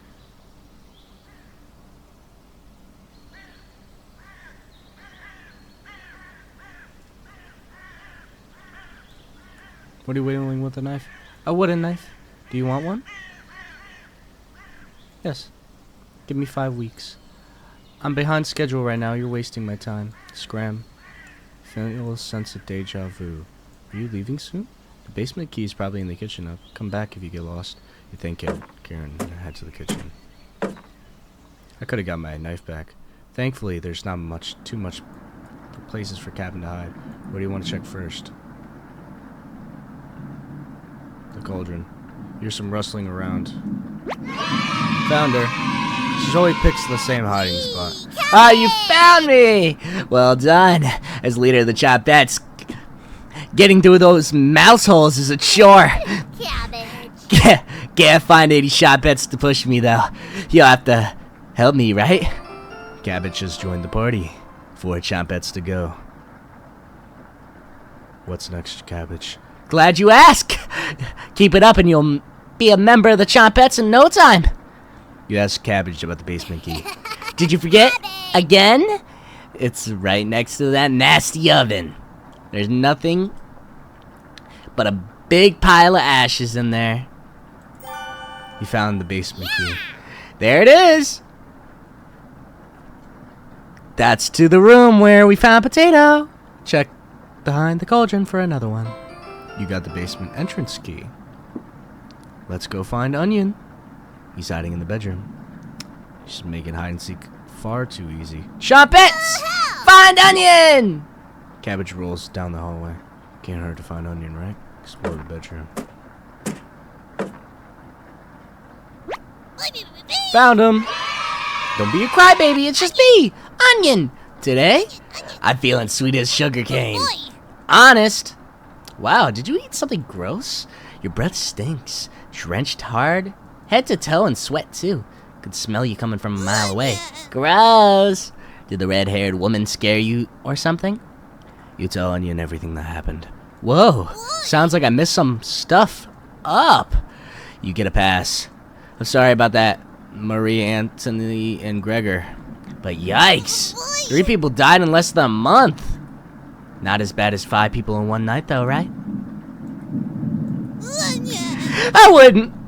Probably lose my lunch if I had to see that again. Anyways, don't worry, I'll got you back. Onion has joined the party. Glad to see you joined us, Onion. No problem, Cabbage. I think I heard Bread making some noise in the living room. You know how loud he can get. Cabbage. Bread! The one and only. Chopettes! Let's move out! Your party is quickly expanding. 3 Chopettes left. You're getting a terrible headache. Your face is feeling numb. Your legs aren't moving. Oh well. You do some time breathing exercises for a few minutes. That seemed to help. Time to get that bread. He proudly struts out the living room, happy to be alive. Where is he? Your bread come out of the mouse hole. He's taking his sweet time. Found me! Everyone's secretly favorite champette bread. Don't you loaf me? My cousin Cornbread taught me that one. He has hundreds, no, thousands of terrible bots. He's my role model. So, what do you need? You tell Bread about gathering the chompettes together. That's a pretty crumb-y idea. Remember what happened last time? With Potato? I mean, you're going against the whole grain here. Do you really think we want to go back downstairs? Cabbage. Bread! We need some help finding Potato! Miss you, big guy. Come help! I would never let the chompettes down. I need to pass my culinary quiz. I'm coming with you. Bread has joined the party. That's great, Bread! Wait, that's great, Bread! Glad to have you on board, Bread. Of course. Wait. Are you drooling? All three chompettes are staring at you. Are you thinking of eating us? You accidentally lick your lips. Cabbage! Snap out of it! You already ate! We're no good for that. You glutton.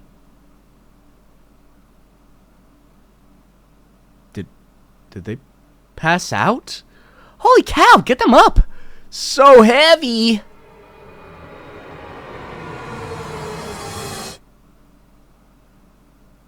You stumble onto your feet. Let's go find Raspberry. I think I heard her over by the basement door. I think I heard her over by the basement door. Perfect! Jump it! Mosey out! You have 3 chompettes in your party. 2 more to go. Your head feels like it's going to crack open. Your hands are completely numb. This one is lasting longer than the others. You focus on wiggling your toes for a minute. You didn't pass out cold on the floor. 2 more to go. You go check on the basement door. Where is she? You feel a chill run up your spine. Goosebumps are all over your body. She's here. Everything turns silent. You can hear her breathing. Raspberry? You can't sneak up on me. Don't ever try that again. Surprise! Found you, Raspberry! Oh, wow! It's very nice to see you, Cabbage. We couldn't leave you behind, Raspberry. Honest! We need your help finding Potato! Our combined Chompette detective skills say he's in the basement. Oh, yeah? Let's go find Potato and get out of here. Raspberry has joined the party. 1 more to go. Don't worry, the basement's already unlocked. Oh, crap! The red-haired woman is coming over here. Chompettes, let's hide out! All 4 chompettes quickly escape. You pretend to be studying the basement door. You hear Karen creeping behind you. Found you. You can see the knife out of the corner of her dress. I don't know if I can wait any longer. Show me where you keep hiding the meat. Let's tear them apart, piece by piece, just like Gregor. Karen looks like she's ready to bury the knife into you. What do you do?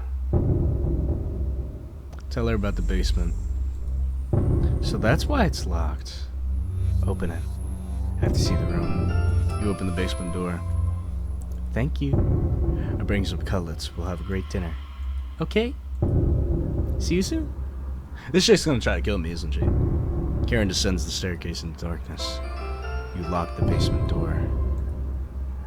Did you? Did you just lock the door? You block out her screams of rage. Given enough time, they'll end. You crawl to the bed and go to sleep.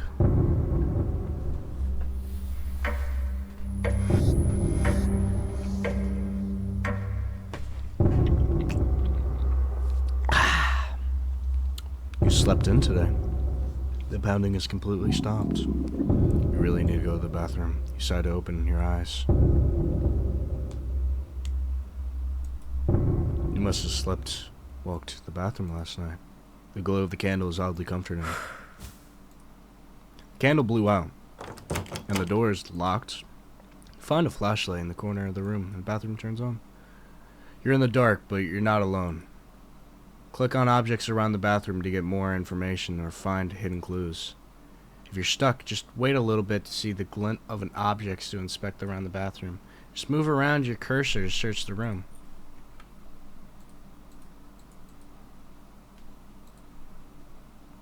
The bathtub is filthy. You'll need more than a little elbow grease to get the stains out. You do notice a note underneath the bathtub. May 4th, 1794. This notice shall serve as a summons of the Sakopan Court House. You are being accused of the following crimes: public disturbance, foul language and demeanor, refusal to testify at previous court cases, refusal to agree to a search warrant of property. Your hearing is scheduled on October 20th. Failure to attend to such will result in your immediate arrest and penalties up to hanging. Sincerely, Judge Konstalinskiji Louise. You take the court summons letter with you. You found all the hidden notes. Taking notes. There's only one note.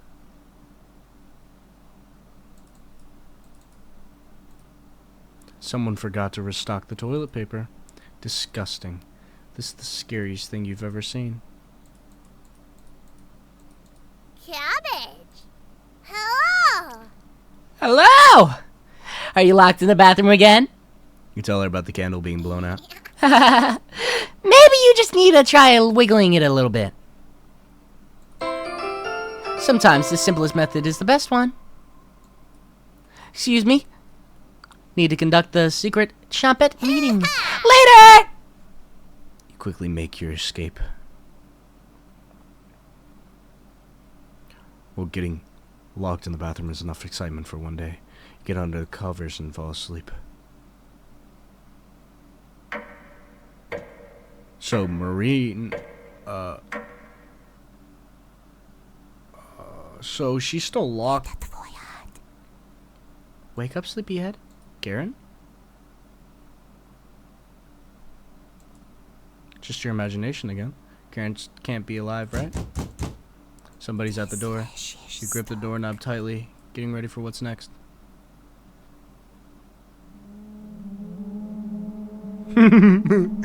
His eyes were like, whoa! That can't be the real Quicker.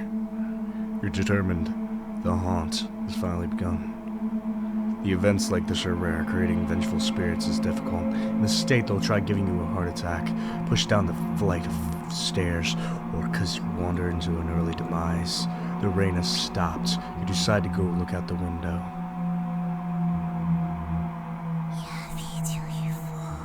The floodwaters are completely gone. Karen would be excited to see this. Shame she's rotting away in the basement. No good to reason. To leave the cabin now. Plenty of food now. You've been busy. You've forgotten to eat. You head to the kitchen for a snack.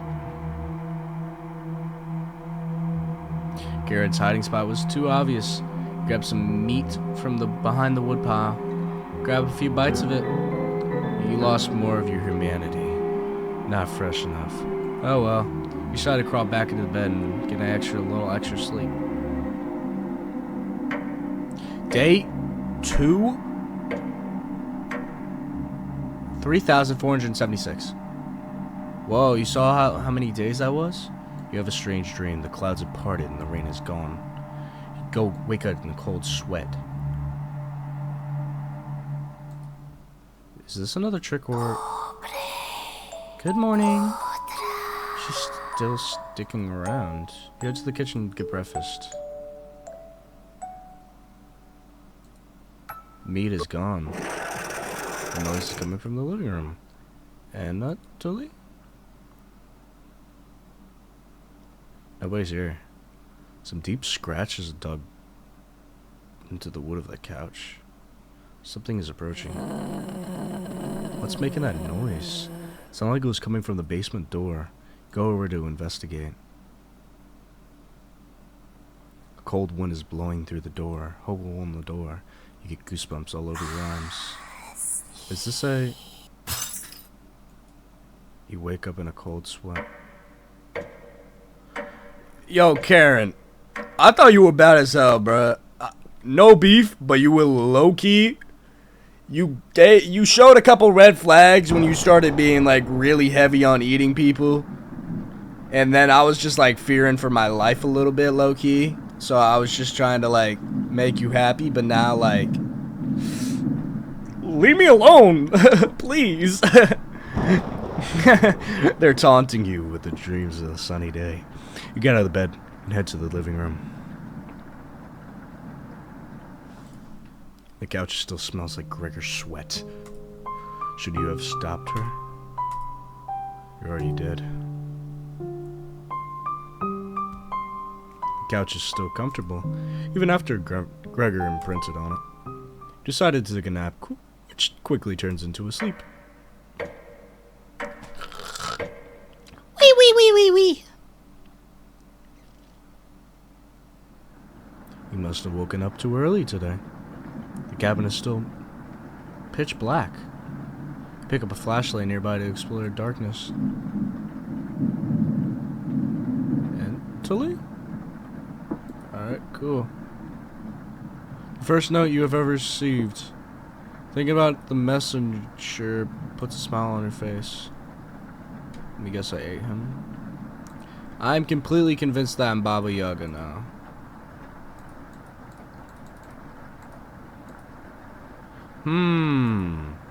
You notice a note sticking out from one of the books.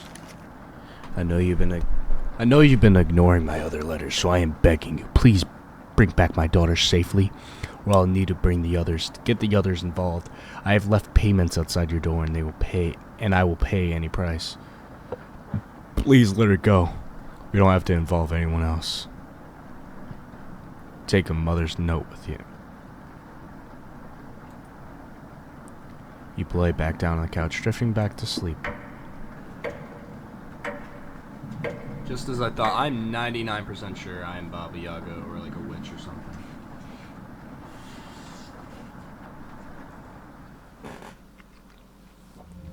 You walked again. You can hear Potato mumbling in the drawer.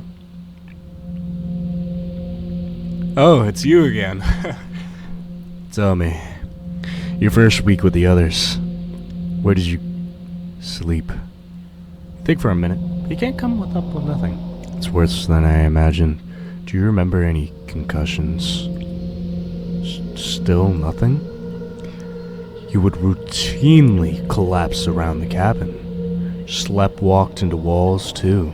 Even fell into the down the basement stairs. I can't believe you haven't broken your neck yet.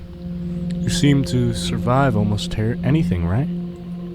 Must be the addiction to meat, or something else. Would you share that secret with me? No. Still have some common sense left in you. Tell me what. The plan was, after locking her in the basement, having her starve to death with 3 corpses already down there, plenty of rainwater. She'll be much stronger than the last time you saw her. Go downstairs and put an end to this. I don't care if you come back alive. Maybe the red-haired woman will let all of us move on. Or she will act like you. You ignore Potato, heading to the basement door.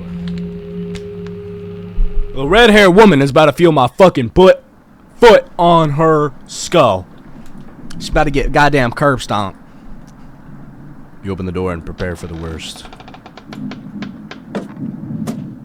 Yo! Karen!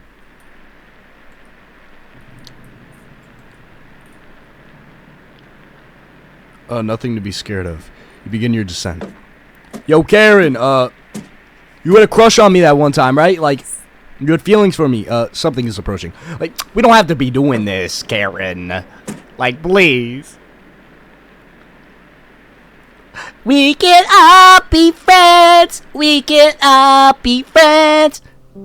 Can you hear me? I've been down here the entire time. It's so good to see you again. There's plenty of bread down here. Why aren't you saying anything? Aunt down here. Come have some bread with us. They always try things like this. You're not falling for this one. Why aren't you listening to me? There's bread down here. Loads of it. Fine. Down here, beware of Karen. She's ill beyond repair. And she will rip the flesh off your bones. We'll speak again. You feel leaving the staircase. You continue to your descent. She won't rip nothing off my bones. You know what I'm gonna do? I'm gonna hit a boogie on it while I beat her ass, bruh. Fucking 30 on 30. Bruh, like, come on. The walls, they're a mix of dirt and soot. Something is approaching.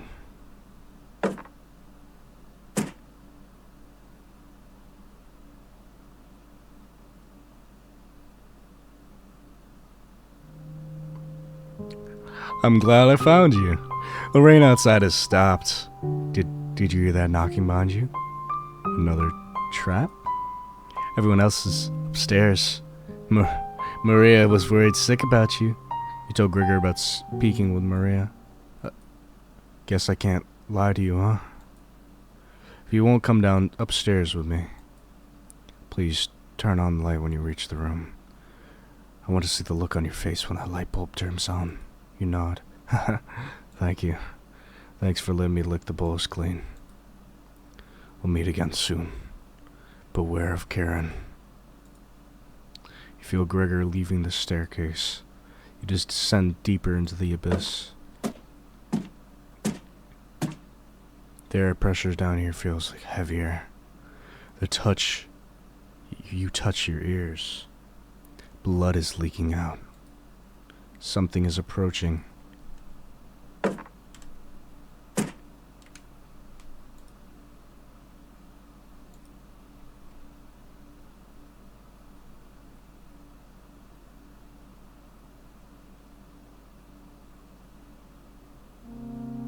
Ansley. Oh! Thought you would be fending off that glutton Gregor right now. You'll tell Ansley about the meeting with Grigor and Maria. Oh. You don't want to pick on onions outsides?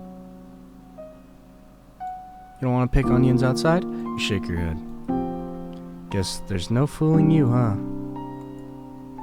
You ask Ansley where Karen is. Below us, waiting to devour you. Down here, the whispers have told me about you. How long did you leave them in here? Beware of Karen. She'll wipe that smug smile off your face. See you soon. You feel Ansley leaving the staircase. You grate your teeth and keep going. Fuck you, Ansley. You suck. Your feet finally hit solid ground in the basement. Something doesn't feel right. You feel around the wall, blindly locate a light switch. Hello! You've come so far! Proud of you. Cabbage! Cabbage! As leader of the Chompettes, I wanted to let you know we have your back. No matter what happens to down here, just call out, we'll be there. Boy, boy! Honest, wouldn't let you die down here. When you least expect it, we'll roll with you. You can't sneak up on me. But sneaking up on you is extremely easy. Too much wax in your ears? Cabbage! Raspberry! Don't get raspberry on raspberry's bad side. Your ears have so much dirt in them, they could probably grow potatoes.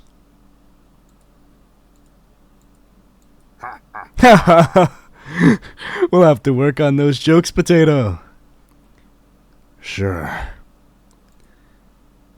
Weren't you hiding in the basement room? I wouldn't miss a killing for the world. Just remember, down here you can call on us. We'll help you out in a bind.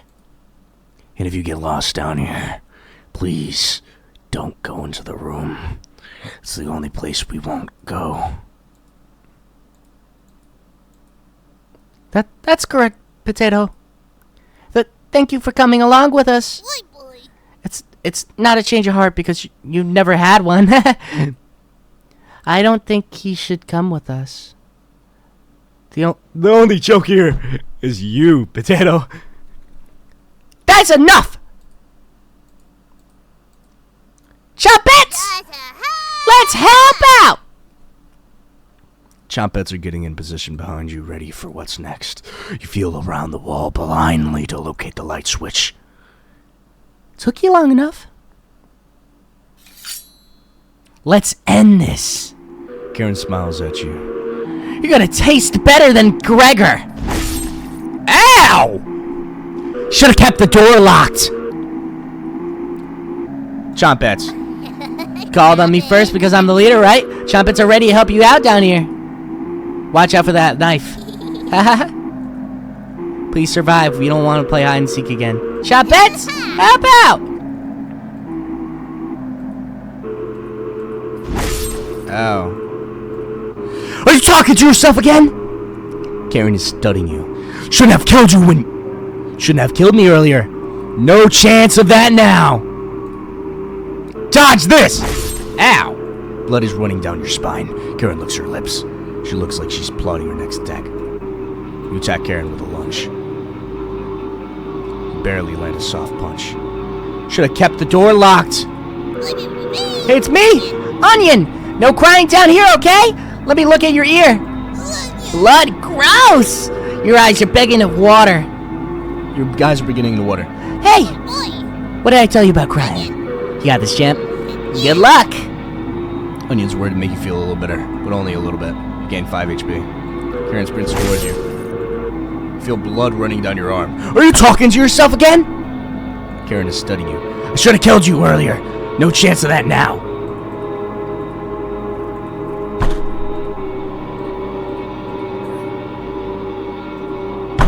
Are you serious, Anna? Karen smiles at you. You're going to taste better than Gregor. Should have kept the door locked.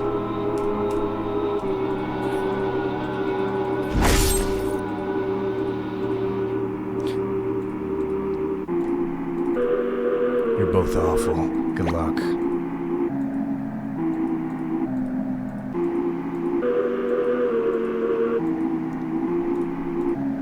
Secretly everyone's favorite chompette, but I owe them all to my favorite cousin, Cornbeard, Raziel. You point out that Raziel was one of Onion's relatives. Oh, it's getting harder and harder to recall any long-term memories. Is Onion my sibling? You shake your head. Oh, good luck. Bread. You gain 5 HP. Karen is mumbling to herself. Get your number. It's over. Tear runs down Karen's cheek. Should never left Ukraine. always marry raspberries, a lie created by cabbage. You know me by now, and I've never acted merry, correct? You nod. What are you gonna do if you win? Devour the red-haired woman? Or leave her corpse to stink up the basement? We both know your answer. Let's end this.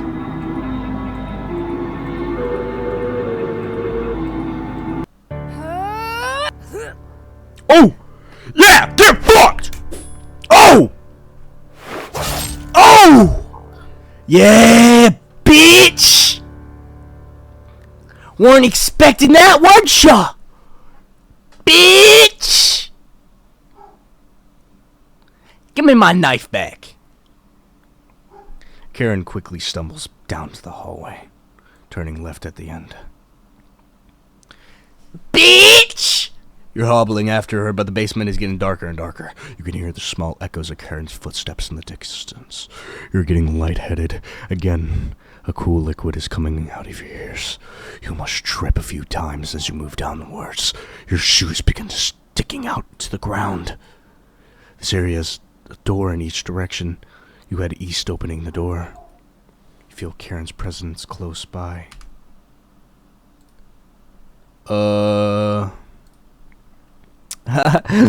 No. No. No. No. Oh, okay. Oh, Anthony. Oh, hey, Gregor. Hi, Kara. Oh no! That's fucking Maria. My bad. Hey, gang. What's good? Welcome. We've been waiting. Turn on the light.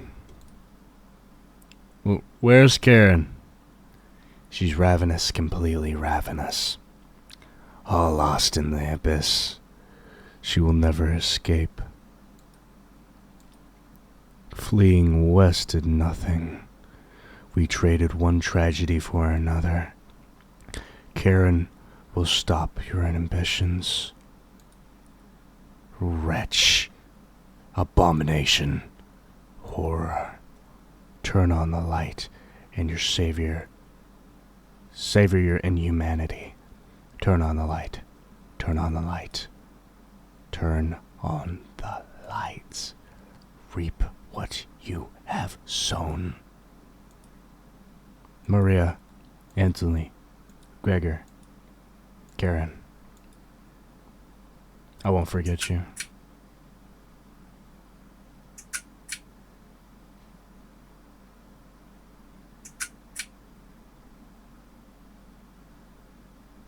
Well, the light won't turn on.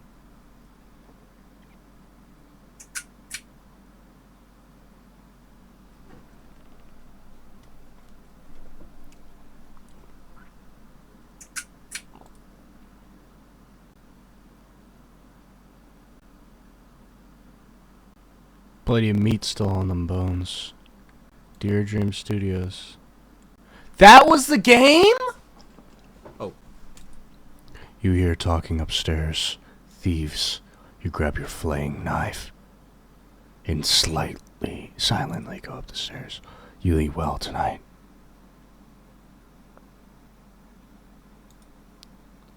The four look completely shocked at the sight of you. She doesn't look like she has courage to speak. We've been lost for a few days. Your cabin is the only hut we've seen out here. Can we stay a few nights? You clear your throat and ask the question you've asked 1,000 times. Did you come from your own free will, or were you sent? But we were technically sent. Anthony! We came on our own free will. The woman looks confident in her answer. They answered incorrectly. You clear your throat again, coughing profusely. You stay in my cabin until you're ready to leave. The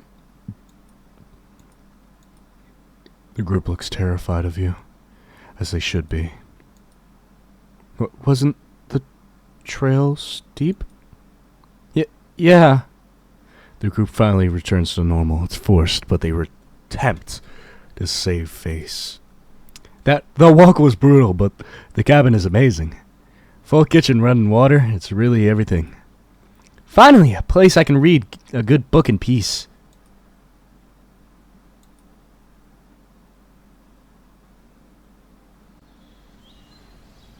Rhina, check it out! A cabin! All the way out here! What about that psychopath? We lost him a few kilometers ago, don't worry. Doesn't look like anyone's home, hello? Come on, Rhina! Sun is setting! Let's take another shelter here just for the night! You sure it's a good idea, Selena? Of course! Front door always has a few ways to lock it. Should be a way if he shows up. Hope there's some snacks in there. Bolek. Bolek! Bolek! I guess we don't have a choice. We'll be heading back to Zakopane in the morning. Don't worry about it. It's just for one night. Decide to join with your friends inside. Did you lock the door? Oh. This looks like next episode. If you're ready for next episode, then hit that like button, hit the subscribe button, and hit the bell to stay notified with my content. Notified. Are you serious? Notified with my content. I hope you have a great day or night, depending on the time you watch this video. It's been real. Papa Duffy out. See ya.